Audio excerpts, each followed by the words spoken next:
우리는 살면서 많은 말들을 합니다.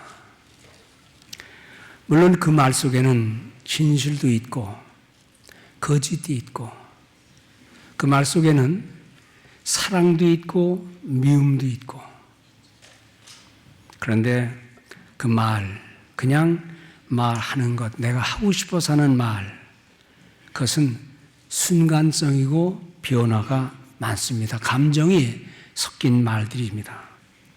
그러나 고백이라는 단어가 있는 말이 있습니다. 누군가가 듣고 감동합니다. 그 고백은 하늘에 계신 하나님까지도 그 말씀에 우리에게 은혜를 주십니다. 그 말 속에 진실이 있고 영혼이 담겨 있으면 우리는 그것을 말이라 그러지 않고 고백이라고 말합니다. 거짓을 강요해서 말하게 하는 거짓된 고백, 나중에 진짜 범인이 잡히면 그 사람은 자유를 얻습니다. 말 속에는 자기 이익을 위해 거짓말하는 것도 있고, 또 조금 있으면 변할 말인데 그냥 진실인 것처럼 말합니다. 말은 고백이라 그러지만 상황이 바뀌면 그 고백도 변합니다. 그런데 우리가 성경을 읽다 보면 성경에는 신자의, 하나님을 잘 믿는 자의 말들이 많이 있습니다. 그 말들을 우리는 고백이라고 합니다. 기도는 대표적인 고백입니다. 전능하신 하나님 앞에서 하는 말이기 때문에 그것은 그냥 우리의 말이 아니라 변함없는 하나님의 은혜를 고백하니까, 그것은 평생 있어야 되니까, 그것은 내 영혼에 필요한 것이니까, 그것은 하나님께 영광이 되니까 우리는 그것을 고백이라고 합니다. 그런데 종종 믿을 수 없는 고백도 있기는 있습니다. 베드로가 주는 그리스도시요 살아계신 하나님의 아들입니다 라고 말할 때 우리 주님이 얼마나 칭찬했습니까?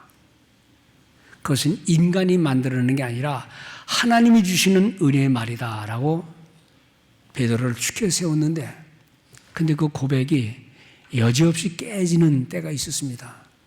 자기 생각했던 주님이 아니었기 때문에 십자가에 돌아가시고 죽으시는 모습 보고 틀렸다 하고 그는 주님을 사랑한다라고 고백은 했지만 그만 뿔뿔이 고향을 향해 나갔습니다.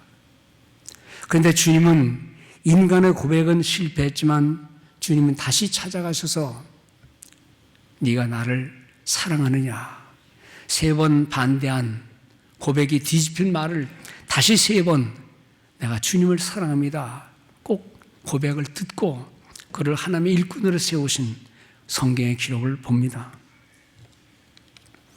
잠언 12장 또 18장 보면 사람은 입의 열매로 말미암아 좋은 것에 만족하게 된다.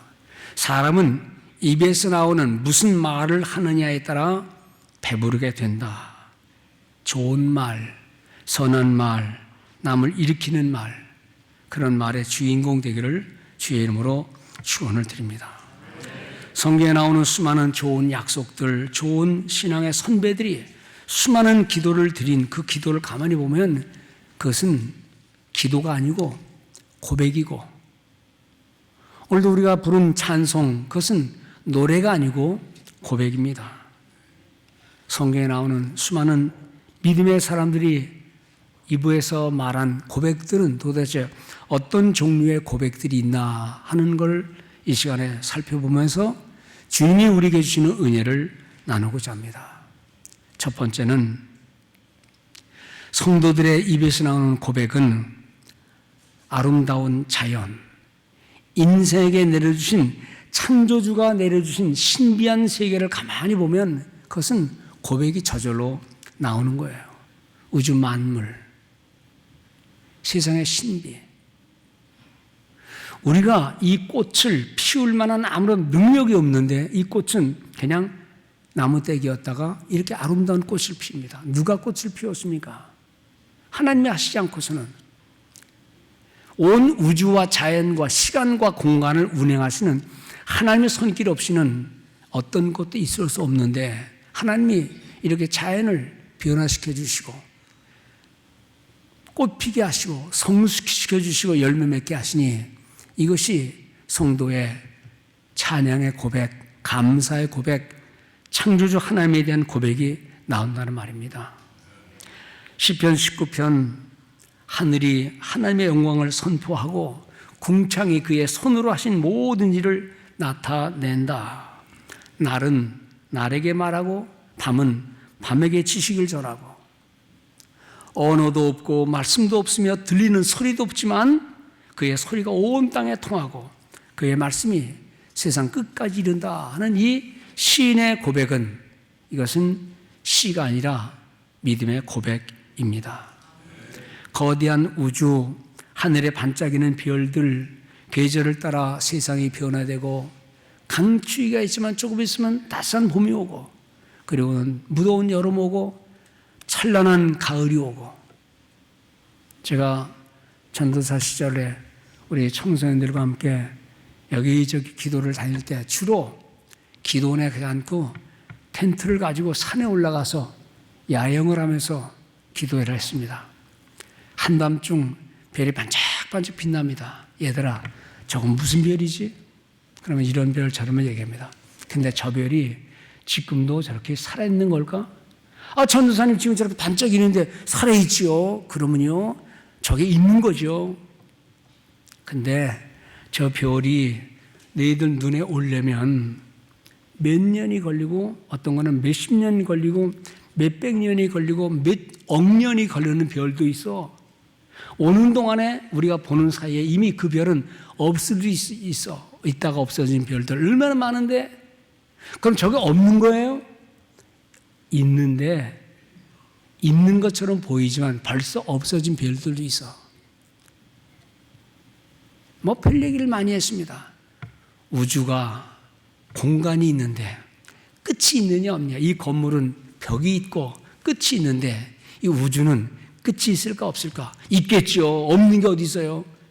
그러면 끝 다음에는 뭐가 있을까? 모르겠어요.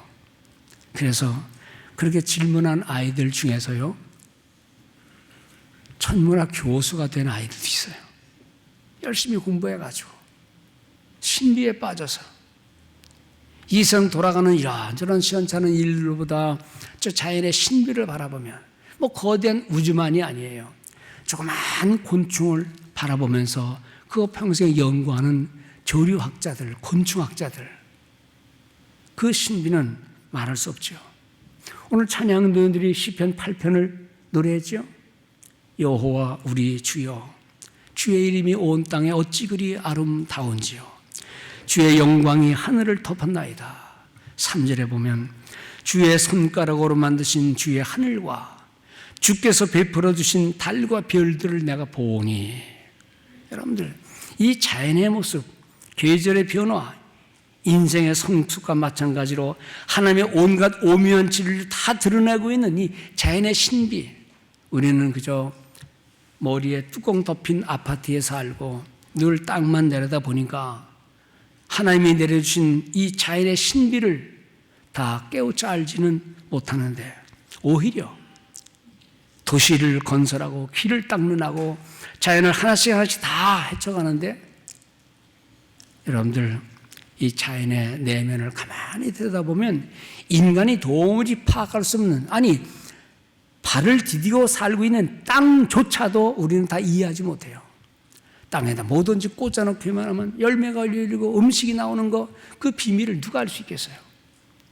사람이 죽어 한 줌의 흙이 되면 그 흙이 생명의 또 다른 근원이 되고, 이런 자연의 이치를 어찌 알겠습니까마는 우리 모든 도시에 사는 성도들의 삶이 도시화 때문에 이런 악한 질병도 나오고, 반대로 아무리 중한 질병이 있어도 자연 깊숙한 곳에 들어가 살면 병도 치유되고, 그 자연 속에서는요, 냉장고도 필요 없어요. 냉동고도 필요 없어요. 바이러스는 저리 가랍니다. 여러분들, 그러므로 우리는 하나님이 지으신 이 아름다운 자연의 세계를 깊이 이해하고 누리고 즐거워하면서 하나님께 감사하는 믿음의 고백, 여호와 우리 주여, 온 땅이 어찌 그리 아름다운지요. 자연의 신비에 감탄하면서 아름다운 믿음의 삶을 살아가는 우리 모든 성도들 되시기 바랍니다. 브라질의 원시림에서 나오는 그 풍성한 산소가 지구와 돌기 때문에 이게 유럽을 간다고 그래요. 유럽에서 산불 나고 산소가 모자라면 난리인데 브라질은 가난한 나라라. 그래서 그런지 어쨌든 막 산림을 태워버리고 밭을 만들고 나무를 베면 유럽 사람들이 깜짝깜짝 놀라서 돈을 갖다 준다. 그런 말도 있었어요.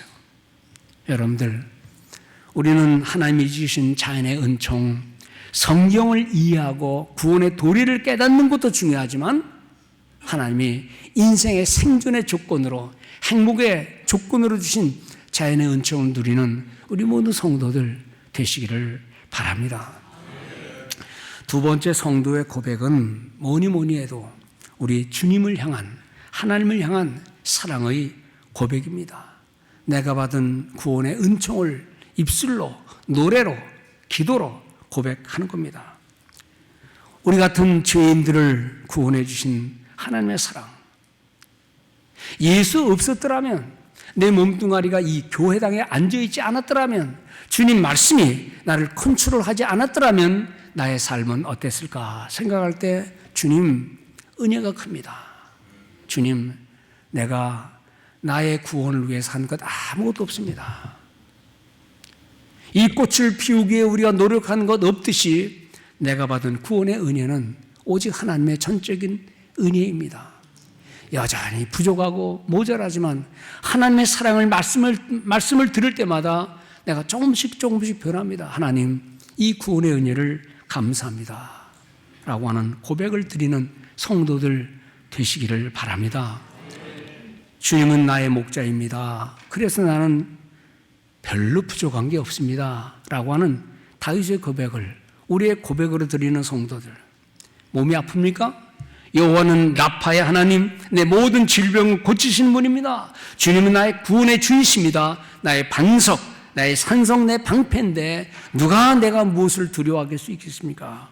기도하면서 두려움을 이겨내는 우리 성도들 되시기 바랍니다. 어려움을 당할 때에 그 인격을 알아보듯이 이런 어려운 시기를 당할수록 신자인가 세상 사람인가를 구별하게 되는 겁니다. 나 혼자 살겠다고 그저 자신만을 위해서가 아니라 누군가를 위한 기도를 드리면서 하나님의 구원의 은혜를 노래하는 성도들, 이 신자의 아름다운 받은 구원의 은혜를 고백하는 성도들, 불신앙에서 나를 벗어나게 하시고 나를 조금씩이지만 성숙케 하시는 하나님의 사랑 감사합니다 고백하는 성도들 되시기 바랍니다. 물론 이러한 고백을 행할 때에 이렇게 좋은 고백만 하겠습니까? 하나님, 속상합니다. 하나님, 내가 병들었습니다. 하나님, 내가 죄를 지었습니다. 시편 51편에 나타난 다윗 임금의 고백 보면 자신의 솔직한 죄악을 털어놓는 그 마음, 비록 슬프기도 하고 창피스럽기도 하지만 그는 사람들 앞에서라도 자신의 허물을 다 회개하는 영혼의 새로움을 우리에게 보여주고 있다는 겁니다. 주님의 뜻을 향한 사랑의 고백을 드리는 성도들 되시기 바랍니다. 주여, 내가 그래도 주님을 사랑합니다. 주님, 내가 그래도 주님을 찬양하기를 원합니다. 한 차원 더 높은 죄악 중에도, 허물진 어려움 중에도 내가 사람들 앞에 이런 죄를 지었습니다. 내가 허물이 많습니다. 그걸 다 내어놓고도 하나님 앞에 기도하는, 고백하는 성도들. 요즘 이 신앙의 고백이 무디입니다. 왜 무디인 줄 압니까? 교회라는 게 교회 다니면서도 사람들만 바라보고 이 사람 보고 교만해지고 저 사람 보고 속상하고 사람들이 눈에 띄니까 신앙의 아름다운 주님을 향한 고백이 점점 없어지고 인간과 인간끼리의 부딪힘이 너무 많아서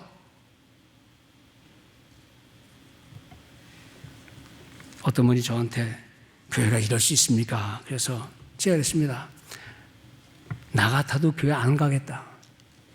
그런 인간들만 있으면. 그러나 잘 생각해 보세요. 당신도 그 중에 한 사람입니다. 어떤 가정에 기도 많이 하는 권사님이 계셨는데, 권사님의 눈물진 기도는 뭐냐면 그 딸이에요. 딸이 교회를 안 나와요. 똑똑한 딸입니다. 인류 대학을 나오고 변호사가 되었습니다. 아주 똑똑하고 돈도 많이 버는 딸인데, 딸이 교회 갈 필요를 못 느끼는 거예요. 엄마가 하도 기도하니까, 그래, 엄마를 위해서 내가 교회에 가주자. 그래서 어느 날 교회를 갔답니다. 속도 모르는 교회에서는 권사님 따님이 교회 등록했으니 얼마나 좋아가지고 막 소개를 하고, 그래서 교회를 그날부터 다니기 시작하는데, 한 주 다니고 한 달 다니고 좀 다니다 보니까 똑똑하고 처녀고 변호사니까요. 사람들이 몰려와가지고 변호 얘기도 해주고 어려운 얘기도 해주고 자기 형편도 얘기하고, 아들을 둔 가정에서는 저 딸 좀 며느리 삼고 싶다 해가지고 접근하고, 돈 좀 있으니까 돈도 좀 꿔달라고 하고 뭐 이런저런 얘기를 막 하는 거예요. 몇 달 지나서 그 딸이 속으로 이렇게 생각합니다. 교회도 별 수 없구나. 내가 꼭 교회 나올 이유가 없구나. 그리고 교회를 안 나옵니다. 엄마가 묻습니다. 딸아, 어떻게 된 거냐? 엄마, 내가 교회 가보니까 똑같아. 근데 엄마, 어떻게 엄마는 몇십 년을 그렇게 신앙생활을 한다고 그래? 어떻게 그런 인간들 속에서 그렇게 오랫동안 믿음의 생활을 한다고 그래? 엄마가 정색을 하고 딸하고 매일 얘기를 합니다. 얘야, 난들 내 주변에 그런 사람 없겠냐? 너 어디 길 갈 때, 길 가다 보면 이런 사람 부딪힐 때 있고 이런 사람 지나갈 때 있고, 그런데 너 거기 다 참견하냐? 너 지나가는 사람 이름 뭐냐고 묻냐? 네가 갈 곳을 향해 가면 되는 것이지 사람들이 많다고 길 안 가냐? 교회도 마찬가지다. 내가 몇십 년 동안 교회 생활을, 믿음 생활한 이유는 나는 그저 하나님 말씀만 믿고 강단에서 나오는 말씀 그 마음에 새기고 그 주님을 바라보고 내가 헌신하면서 살아왔으니 내가 이렇게 하는 거다. 너도 이 사람 저 사람 만난다고 해서 시간 많이 보내지도 말고 듣지도 말고 그저 사랑은 하되 참견하지 말아라. 교회 처음 나와서 어떤 사람은 나쁜 얘기만 듣고 계속 나쁜 얘기만 하고, 부정적인 생각 가진 사람은 계속 부정적인 얘기하고, 그것은 내 신앙에 도움이 안 된다. 그냥 잊어버리고 주님만 생각해라. 말씀의 은혜만 받아라. 크게 깨닫고는 그 딸이 그렇게 교회 생활을 해왔다는 겁니다. 여러분들, 그 어머니의 고백과 똑같아요. 여러분들의 신앙생활은 어디에 초점을 맞추고 있습니까?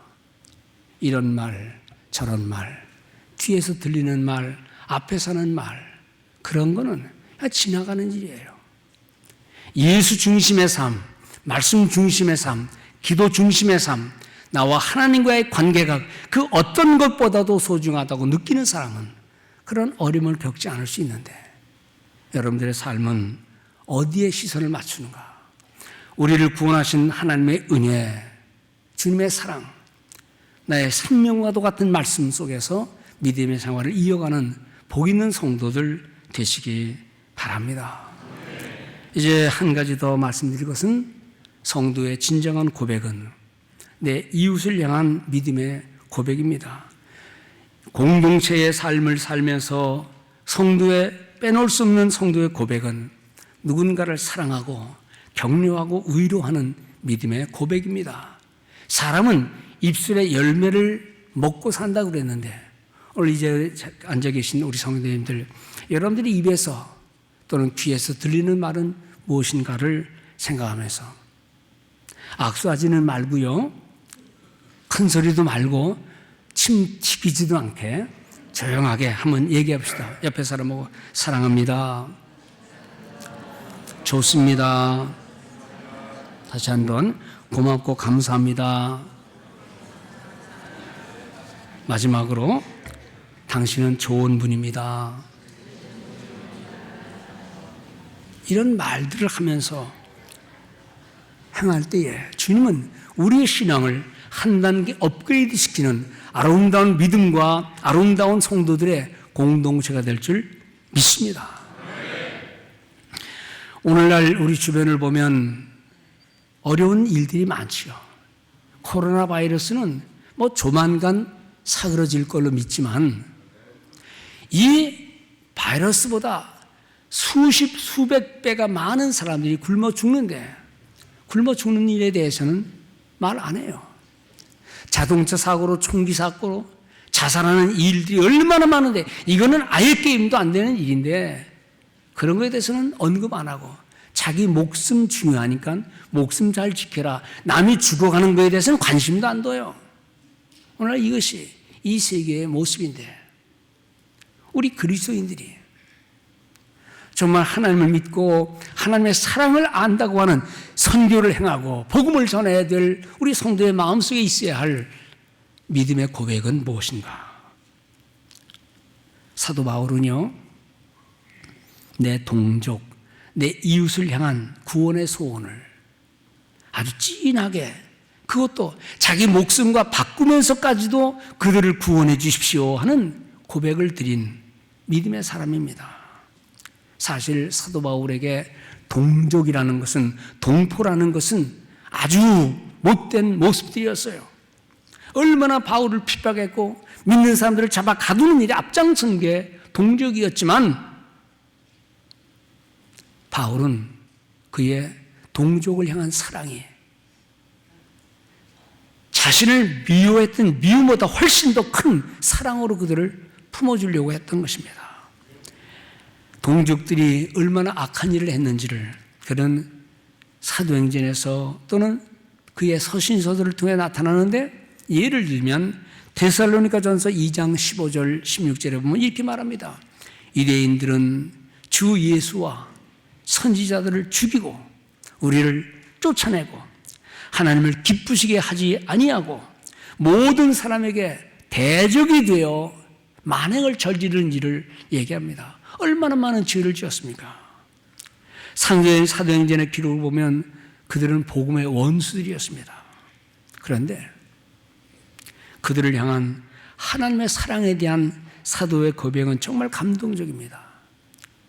그들이 구원받아야 할 구원 공동체로서의 하나님의 사랑을 고백합니다. 로마서 9장에 나타난 사도의 고백, 자신의 동족을 향한 구원을 향한 기도를 드리는데 3절에 보면 나의 형제 곧 고륙의 친척을 위하여 내 자신이 저주를 받아 그리스도에게서 끊어질지라도 내가 원하는 것은 그들의 구원이다 라고 말을 하는 겁니다. 내 형제, 내 고륙, 내 친척, 그들이 그리스도에게서 붙어 있을 수만 있다면, 내 형제들이 구원받을 수만 있다면 내 자신이 저주를 받아서 그리스도에 끊어질지라도 말이라도 그런 고백을 행하면서 그들을 주님 앞으로 인도하기를 원했던 것입니다. 로마서 9장은 이렇게 말합니다.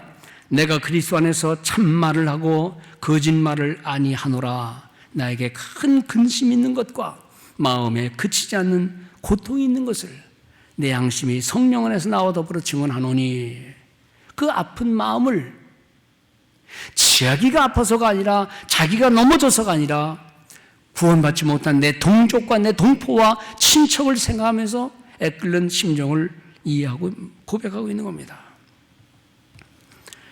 자기 때문이 아니라, 자기 구원이 아니라 이웃과 가족들과 주변 사람들을 하나님의 사랑으로 이어가게 하기 위한 사도의 아름다운 마음입니다. 우리는 종종 성경을 통해서 보면 자신의 구원만 아니라 끊임없는 고통과 번민을 가지고도 이웃을, 동족들을 하나님 법으로 인도하기 위한 믿음의 사람들의 모습을 보는 겁니다. 모세가 얼마나 자기 백성에게 원망받고 투정받고 그리고는 돌로 쳐 죽임을 당할 지형을 한두 번 했습니까? 우리 같으면 어떻게 할까요? 이런 놈들이 사람입니까? 왜 나를 이렇게 세웠습니까? 그러나 그는 어려움을 당할 때마다 고통을 갖다 준 동족들, 백성들에게 하나님 저들에게 자비를 베풀어 주십시오. 저들의 죄를 용서해 주십시오. 기도했던 민족 사랑의 영혼의 표를 보게 되는 겁니다. 한 여인이 있었습니다. 그 여자는 아주 잘생긴 외모에 망한 나라의 여자인데 그 임금이 그 여자의 아름다움을 보고 왕비로 삼았어요. 굴러 들어온 호박, 복입니다. 그런데 그의 친족과 형제들이 어려움을 당했습니다. 그의 친척이 와서 말합니다. 에스더야, 너는 이렇게 화로운 궁정에 잘 살고 있지만 우리 민족이 죽게 됐다. 우리 유대 민족이 다 죽게 됐는데 웬만한 사람한테 이름 말할 거예요. 삼촌, 그런 소리 하지 마세요. 나 그렇게 고생하다가 이제 좀 행복할 때 됐는데 내가 좀 먹고 살만하고 내가 이 처지가 이렇게 됐는데 나를 또 불행하게 만들려고 그래요? 그런 말 하지 마세요. 그만하세요. 나도 좀 운 좋게 살아볼게요. 요즘에 부모 자식 갈라지고 성도들 갈라지고 자기 좋은 것 찾아 나가고 그런 사람들 많은 세상에서 이익이 되면 딱딱 갈라지는 판국인데 뭐를 주저할 게 있어요. 그런데 에스더는 그렇게 말합니다. 금식 기도해 주세요. 나도 지금부터 금식 기도하겠습니다. 만일 내가 함부로 왕 앞에 나갔다가는 왕이 나를 죽이라는 게 법입니다. 그러니 왕의 마음 변하도록 나를 위해 기도해 주시고 내가 죽으면 죽을지언정 나가겠습니다 하고 금식 기도하면서 민족을 살린 여인 에스더를 우리는 압니다. 자기 출세를 위해서 굴러온 복을 걷어찰 그런 위기를 당하면서도 누군가를 위하여, 민족을 위하여 생명을 살린 에스더의 고백이, 이 고백이 그 정도까지는 안 되지만 내 주변 사람에게 유익을 주고 내 몸된 교회에 유익을 주고 내가 살아가는 사회 공동체에 나도 뭔가 좀 보탬이 되어야 되겠다 하는 믿음을 가지고 산다면 세상 사람들이 그리스도인들을 손가락질할 수 있을까요? 세상 사람들이 교회를 손가락질할 수 있을까요? 오늘 우리는 이런 어려운 시기를 맞이할 때마다 여러분들의 생각과 삶의 헌신의 초점이 어디를 향해야 되는지를 깊이 생각하는 뜻있는 그리스도인들 되시기를 주의 이름으로 축원을 드립니다. 얼마 전 유행하는 영화 기생충이 있었죠. 그 얘기를 하다가 누가 물어요. 목사님, 기생충이 뭐예요? 어떻게 생각하세요? 기생충을 이해하려면 먼저 공생충을 이해해야 된다. 공생충을 이해하려면 희생충도 이해해야 된다. 그게 뭐예요? 기생충은 어디 달라붙어서 그거 먹고 사는 거야. 기생충은 그 집안이 죽든 말든 관계없이 있는 대로 빼먹는 게 기생충이야. 공생충은 달라붙어서 같이 사는 거야. 당신도 살고 나도 살고 당신 가족도 살고 내 가족도 살고 적어도 민주사회 양식 있는 사람들이라면 기생충의 인생이 아니라 공생충, 함께 더불어 살아가는 그 정도의 양식은 있어야 된다라고 말했습니다. 그런데 그리스도인들은 좀 달라야 된다. 너도 살고 나도 사는 것 맞는 말이지만 당신을 위해서라면 내가 죽을 수도 있다. 당신을 위해서라면 내가 희생할 수 있다. 그런 마음, 희생충과 같은 그런 믿음을 가지고 산다면 얼마나 좋을까. 엄마와 딸이 한 집에 삽니다. 딸은 기생충같이 움직이지만 엄마가 아프면 지도 굶어요. 엄마가 즐거우면 딸도 즐거워요. 엄마의 기쁨은 나의 기쁨이에요. 그것은 공생충입니다. 딸을 위해서 엄마가 피를 바치고 간을 떼주고 장기를 떼주고 그게 희생충이에요. 그리스도의 세계에서 예수 믿으면서도요, 내가 가만히 목회하다 보면 내가 사람을 기생충이라고 말하면 제가 벌받지요. 그러나 그런 모습으로 사는 사람, 남을 골탕 먹이고 남이 넘어지는 것을 좋아하고 남이 쓰러지는 것을 고소해하는 그런 사람은 교회는 다니지만 그리스도인이라고 하는 말이 안 되는 겁니다. 자신의 구원을 생각해 봐야죠. 적어도 내가 살고 우리 교회도 살고 내가 섬김으로 모든 사람들이 같이 살아나고 교회가 있으므로 지역사회도 좋고 내 한 사람의 말과 행위로 인해서 안 믿는 사람에게도 이익을 주는 그런 빗대어 말하자면 공생충 같은 존재가 된다면 그래도 좋은 거죠. 그러나 위기에 빠진 나라, 어려움을 당한 교회, 어떤 꼭 해야 될 일이 있을 때에 내가 몸을 바치고 재물을 바치고 시간을 바치고 헌신을 바쳐서 희생하면서 주님의 나라를 세우는 일들, 미안합니다. 그런 것을 짐승에 비유할 수 없지만 곤충에 비유할 수는 없지만 비유하자면 희생충이나 마찬가지죠.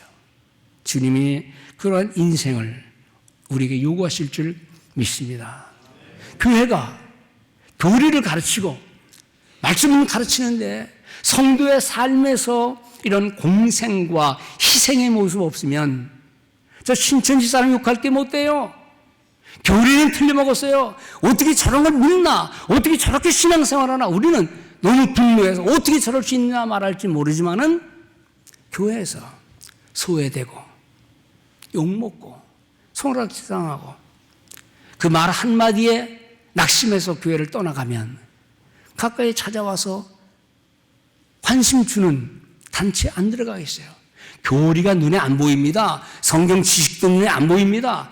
그 사람들이 행하는 행동에 따라 마음에 감동받고 몸 바치고 재물 바치고 세월 바치고 그래서 저것은 이제 이단은 끝장이다라고 말하지만은 교회가 성도들의 삶이 변하지 않는 한 또 다른 이름의 신천지가 제2의, 제3의 신천지는 끊임없이 나올 것입니다. 문제는 여러분들의 우리의 말과 행위입니다. 기생처럼 아니고 공생처럼 해서 더 나아가 희생하는 교회가 어려울 때에 같이 기도하고 필요한 일에 헌신하고 누군가를 위해 어떤 힘과 노력과 희생을 행할 때 하나님은 그러한 공동체를 사랑하시고 빛나게 하실 줄 믿습니다. 신앙인이라는 신자라는 그 아름다운 위치에 있으면서도 행하는 말과 갖는 모습 보면 저분이 신앙인인가? 말하는 것마다 부정적이고 말하는 것마다 남에게 손가락질하는 모습 보면서 주님 불쌍히 여겨주십시오. 변하게 해주십시오. 아름다운 믿음의 사랑의 고백을 행하는 우리 모든 성도들, 믿음에 부끄럽지 않는 상대방을 감동시키고 저분 믿음이다, 저게 바로 믿음이다 라고 하는 고백을 들으면서 우리 주변의 사람들이 우리 효신 성도들의 말과 행위에 은혜 받을 수 있도록 축복해 주시기를 바랍니다. 저 사람의 아픔이 내 아픔이요, 저 사람의 기도가 내 기도 제목이 되고 함께 나눌 때에 하나님은 그러한 신앙을 아름답다 말할 것입니다. 있었던 얘기입니다. 어떤 어린애가 골목에서 놀다가 그만 다가오는 차에 치였습니다. 쓰러졌습니다. 운전자가 큰일 났다 싶어서 내려와서 보니까 아이가 피를 흘립니다. 그래서 그 바깥에 있는 병원에 아이를 안고 뛰어갔습니다. 이 아이를 좀 고쳐주세요. 간호사들이 보니까 피를 멈추게 하긴 했는데 보니까 아빠입니까? 아닙니다. 나는 운전사입니다. 아빠 불러오세요. 아빠는 누군지도 모르는데 이 아이는 의식을 잃고 있는데 얼른 병 고쳐주세요. 간호사 생각에, 의사들 생각에 수술을 하려면 부모의 사인이 있어야 되고 돈을 낼 자격이 있는지 없는지를 알아봐야 되는데 머뭇머뭇거립니다. 원장에게 묻습니다. 원장님, 이런 애가 들어왔는데 어떻게 할까요? 야, 부모 있냐? 없어요. 그러면 수술 못하지. 사인해 주지 마. 사인 없으면 수술해 주지 마. 돈은 애인데 돈이 어디 있어요? 그럼 다른 데로 보내. 그래서 다시 그 택시 운전사가 아이를 끌고 또 딴 병원에 갔습니다. 사정하니까 아이 부모가 있어야 됩니다. 저기 가서 돈 내고 와야 됩니다. 몇 군데 가는 사이에 아이가 죽었어요. 너무 원통합니다. 나중에 조사를 해보니까 그 아이가 누군가 아니 첫 번째 병원에 간 원장의 딸이에요. 세상에. 내 문제 아니면 무관심한 이 현대인의 삶의 모습들. 내 기도 제목 아니니까 나는 관심 안 둔다고 하는 현대인의 삶의 모습을 단적으로 나타나는 비극적인 얘기입니다. 나의 문제는 내 가족의 문제고 내 문제는 내 교회의 문제고 우리 교회의 기도 제목은 바로 나의 기도 제목이고 교회의 방향은 내 인생의 방향이다라고 하는 아름다운 공동체, 우리 조국, 대한민국, 우리가 조국이 선택하는 건 아니지만은 우리는 연결을 피할 수 없는 내 고향. 바울이 기도했던 그 기도의 모습대로 조국을 위해 기도하고 이웃을 위해 기도하고 그것이 바로 나의 기도의 문제입니다 하면서 아름다운 공동체를 향해 나가는 우리 모든 효신의 성도들, 이 복음의 말씀을 듣는 성도들 되시기 바랍니다. 어떤 지도자가 나라가 망하는 모습, 사회가 망하는 모습에 대하여 분석을 했습니다. 첫 번째, 원칙 없는 정치. 그냥 표를 얻기 위해서 아무 말 다 하는 겁니다. 둘째, 도덕심 없는 상업. 돈을 버는데 수단 방법 안 가리고 상도라고 하는 도덕을 지키지 않고 무조건 돈을 버는 그 사회는 곧 망한다는 겁니다. 셋째, 노동 없는 부요함. 수고함 없이 땀 흘림 없이 불로소득으로 흥청망청 쓰는 그 사회는 희망이 없다는 겁니다. 네 번째, 인격 없는 교육. 교육은 사람을 키우는 건데 이건 직장만 위해서 세상 성공만 위해서 교육하는 것은 희망이 없다. 다섯 번째, 인간성 없는 과학. 과학은 인간을 행복하게 만들어주는 건데 인간을 이해하지 못하는 과학은 파괴적이라는 겁니다. 양심 없는 쾌락. 쾌락은 좋은 겁니다. 즐기는 건 좋은 겁니다. 그러나 내가 즐기면 그 다음 사람들 와서 즐기도록 하는 겁니다. 내가 앉은 자리야 일어날 때 깨끗이 정돈해야 그 다음 사람이 와서 공원에 가서 시컷 먹고 놀고 그냥 내팽개치고 가면 자기는 쾌락을 느꼈을지 모르지만 다음 사람이 쾌락을 못 느끼는 거예요. 그러므로 양심 없는 쾌락은 사회를 망가뜨린다. 이거는 다 공통적인 거지만 마지막 일곱 번째, 우리에 해당되는 겁니다. 희생 없는 종교. 다 자기 이익만을 위해 하나님을 갖다 붙이고 자기의 쾌락을 위해 신앙을 도둑질하는 모습들, 이것은 신앙의 이름으로 남을 정죄하고 예수 믿는 이름을 가지고 남이 어떻고 저떻고 얘기하는 이 못된 모습들 때문에 교회는 세상의 지탄을 받고 우리 스스로도 교회의 가치를 축하게 하는 겁니다. 진실한 믿음이란 남을 존중히 여기고 사랑하고 동정하고 우리의 관심을 하나님, 그 하나님 앞에 사랑을 입어서 이웃을 향한 사랑을 베푸는 모습이죠. 오늘 설교를 시작하기 전에 먼저 노래 하나 부르려고 준비한 게 있는데 그게 뭔가 하니 여러분들이 잘 아는 복음송입니다. 나의 입술의 모든 말과 나의 마음의 묵상이 주께 연락되기를 원하네. 말은 많이 하는데 그 말이 하나님 들으시기에 합당한 말인가? 한번 찬송을 한번 부르고 마무리 짓겠습니다. 나의 입술의 모든 말과 나의 마음의 묵상이 주께 연락되기를 원하네.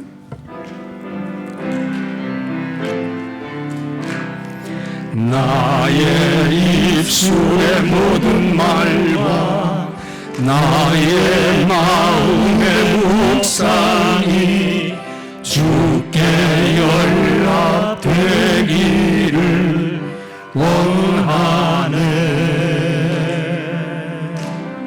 생명이 되신 주, 반석이 되신 주, 나의 입술의 모든 말과 나의 마음의 묵상이 주께 연락되기를 원하네. 말씀의 결론은 그겁니다. 첫째는 하나님이 내려주신 이 아름다운 자연의 은총을 잊지 말라는 겁니다. 이 자연의 은혜 없이는 우리의 존재가 안 되는 겁니다. 하나님의 모든 걸 다 내려주시는데, 인간 행복하라고 건강하라고 주셨는데 자연을 무시하는 것은 하나님의 은혜를 저버리는 거라 이 말입니다. 두 번째는 내가 받은 구원의 은혜, 십자가를 통한 받은 구원의 은혜가 얼마나 큰지를 늘 기억하면서 하나님의 사랑을 마음에 품고 살아가는, 그리고 말과 행위 속에 드러나기를 바랍니다. 세 번째는 아름다운 교회 공동체를 주셨는데, 이 공동체가 아름답게 하기 위해서 나는 기생이 아닌 공생도 더 나아가서 희생하는 희생 공동체를 만들어가면서 그분의 기도가 내 기도, 그분의 아픔이 나의 아픔, 우리 조국의 현실이 나의 마음의 아픔인 줄 깨닫고 늘 말씀과 함께 나누며 사랑하는 모든 복된 성도 되시기를 주의 이름으로 축원을 드립니다.